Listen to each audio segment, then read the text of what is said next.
शक्तिपात के माध्यम से कुंडलिनी जागरण के संबंध में कुछ जानकारी। साधन तथा व्यवहार को एक दूसरे से भिन्न समझने की मूर्खता मत करो। जीव के प्रत्येक कर्म का अध्यात्म से गहरा संबंध है। साधन तथा व्यवहार दोनों में जो मलिनता व्यवहार में एकत्र हो जाती है, उसे तो उतारना साधन है। जितनी मलिनता कम होगी, उतना जीव का अंतिम आध्यात्मिक लक्ष्य समीप होगा। इसलिए साधक का कर्तव्य यही है कि वह अपने व्यवहार को इस संचय में ढाले कि मलिनता चित्त में जमा ही न हो अथवा कम से कम हो। गीता में सभी प्रकार के साधनों का आरंभ कर्म शुद्धि से ही किया गया है। योग दर्शन का अष्टांग योग का यम नियम से ही आरंभ होता है, जो कि कर्म शुद्धि का ही कर्म है। उन्होंने केवल बौद्धिक स्तर पर ही अपने आप को आत्म स्वरूप समझ लेने का भ्रम पाल लेना हो, उनको वैसा करने दो। किंतु जिसका लक्ष्य आत्म स्थिति को प्राप्त करना हो, वह व्यवहार शुद्धि की ओर लक्ष्य दिए बिना आगे नहीं बढ़ सकता। अंतर यात्रा तथा अंतर एकाग्रता के लिए प्रत्याहार आवश्यक है तथा प्रत्याहार कर्म शुद्धि के बिना संभव नहीं। हाँ, ये ठीक है कि आत्म स्थिति के लिए कर्म की आवश्यकता नहीं, किंतु कर्म चक्कर को काटने के लिए कर्म की ही आवश्यकता है। जैसे जैसे कर्म शुद्धि आगे बढ़ती जाएगी तथा आंतरिक क्रियाशीलता समाप्त होती जाएगी, कर्म क्रिया का रूप धारण करता जाएगा, तब क्रिया ही क्रिया रह जाएगी तथा कर्म का भाव लुप्त हो जाएगा। जगत के अपने दुखों, क्लेशों तथा समस्याओं को साधन पर मत पड़ने दो। साधन कक्ष में प्रवेश करते समय सब झगड़े विवाद बाहर छोड़ जाओ। अपने मन को ऐसा बना लो कि जब आप जो काम आप उससे लेना चाहे वही लें। जब व्यवहार करें तो उसी में लगा रहे, जब साधन करें तो उसमें तत्पर हो जाए। मन आपका दास बनकर रहे, आपको दास बनाकर न रखे। अन्यथा मन की दासता में रहे तो व्यवहार व साधना दोनों चौपट। यही है उपाय दुखों की छाया साधन पर ना पड़ने देने का। व्याधित मन साधन में नहीं लग सकता, हर समय दुखड़ा रोने तथा उसी के चिंतन में पड़ा रहता है। फिर भी यदि साधन काल में जगत के विचार आए ही तो उन्हें भी क्रिया रूप में ग्रहण करो। विचारों को अपने से भिन्न देखो, उन्हें बाहर निकल जाने दो। यदि उन्हें रोकने का प्रयास करोगे तो अधिक उधम मचाएंगे। ये अंतिम सावधानी, गुरु बनने की इच्छा को बिलबती मत होने दो, क्योंकि यह इच्छा बड़ा विघ्न है। गुरु बनना ना साधक का उद्देश्य होना चाहिए, ना मन में इच्छा ही। वैसे इस इच्छा का उदय हो जाना साधकों में स्वाभाविक एवं सामान्य बात है। जब गुरु की पूजा तथा जय जयकार होता देखते हैं तो मन लालायित हो उठता है, किंतु इस इच्छा से कामना तथा अहंकार छुपा है। जन कल्याण करने के नाम पर लोक प्रसिद्धि की भूख है।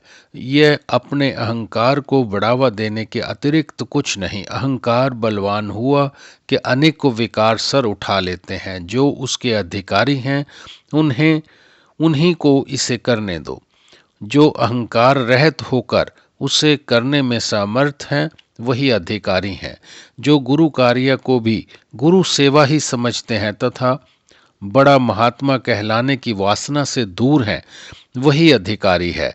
साधक के सामने तो प्रश्न खड़ा ही नहीं होना चाहिए। भाव, वृत्ति, विचार तथा क्रिया के प्रवाह के विषय में सारांश में ये कहा जा सकता है कि भाव, वृत्ति, विचार तथा क्रिया, ये चार प्रकार के प्रवाह प्रत्येक मनुष्य में निरंतर प्रवाहित होते रहते हैं, जिन्हें सामान्य मनुष्य अपने से भिन्न नहीं देखकर उन प्रवाहों में ही बहने लगता है। किनारे पर खड़े होकर प्रवाह को देखना तथा प्रवाह में ही बह जाने में बहुत बड़ा अंतर है।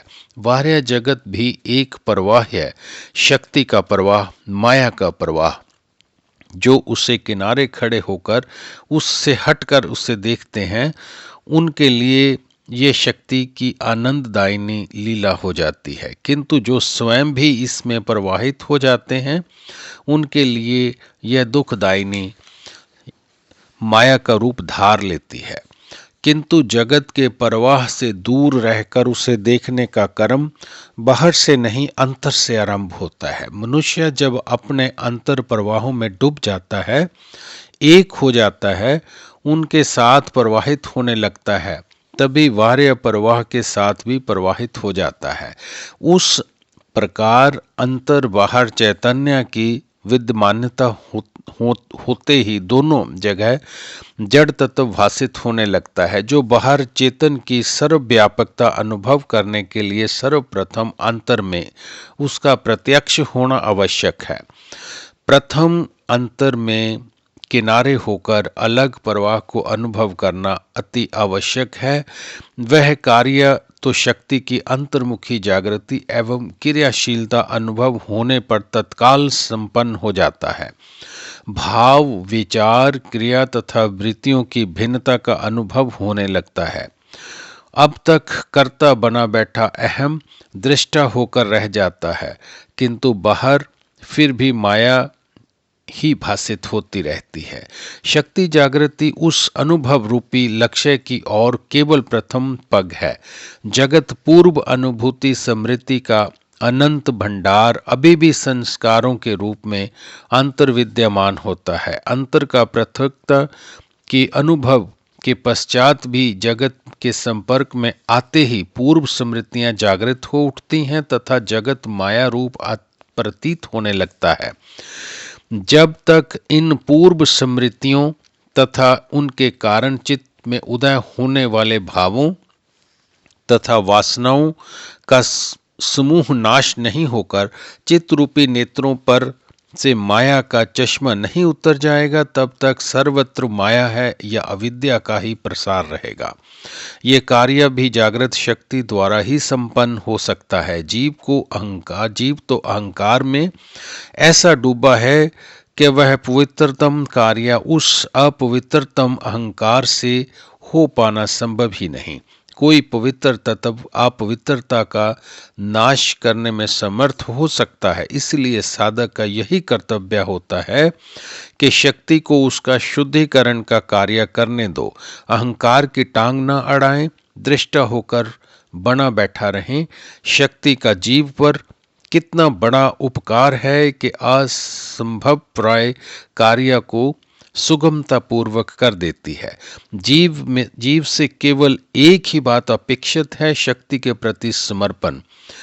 वह जैसा भी भाव, विचार, क्रिया या वृत्ति जीव के समक्ष उपस्थित करे, बस निर्मलित भाव से उसे देखा करें।